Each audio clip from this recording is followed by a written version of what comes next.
Galveston the Musical is set to open this week. The play is centered around the famed Balinese Room owned by the Maceo brothers, Frank, Rose, and Sam.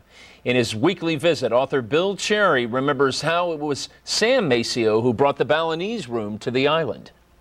There's a 300-foot pier over the Gulf at the foot of 21st Street that the Maceo brothers bought in 1922. Mr. Sam's strong suit was that he often traveled to major cities to learn and copy from the best. The designs, the service, the entertainers, the persona. It was on a trip to Memphis that Mr. Sam discovered the Balinese Room. It was the showroom in the Cartilage Hotel. He learned that it had been designed by the Marshall Field store designer, Virgil Quadri. Mr. Sam could see the Balinese Room on his pier. He immediately caught the train for Chicago and hired Virgil Quadri on the spot. And that's how the Balinese Room got to the island. Next engineering genius Al Olson was retained to install an elaborate sound system. He concealed every wire and every speaker in the showroom. The Balinese Room's opening was set for New Year's Eve 1941, and Mr. Sam told the workers that he wanted the renovation completed by December the 7th. The governor of Texas, Pappy O'Daniel, was going to be the guest of honor. Just after lunch on the 7th, Al Olson demonstrated his sound system to the Maceos by piping in radio music.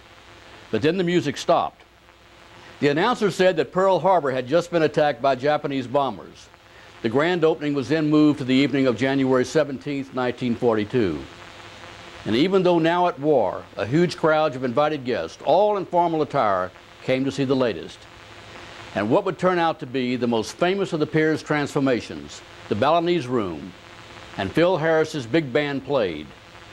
Within 10 years, the big entertainers who made the Balinese Room famous, stars like Sophie Tucker, Spike Jones, Vaughn Monroe, Duke Ellington, even old Edgar Bergen and Charlie McCarthy, would stop coming to Galveston, but who knew why? And then Mr. Sam died of cancer in 1951, and that's when Galvestonians were sure of what they had suspected all along. There was only one Mr. Balinese Room, one Mr. Studio Lounge, and one Mr. Hollywood Dinner Club, and he was an enigma named Sam Maceo.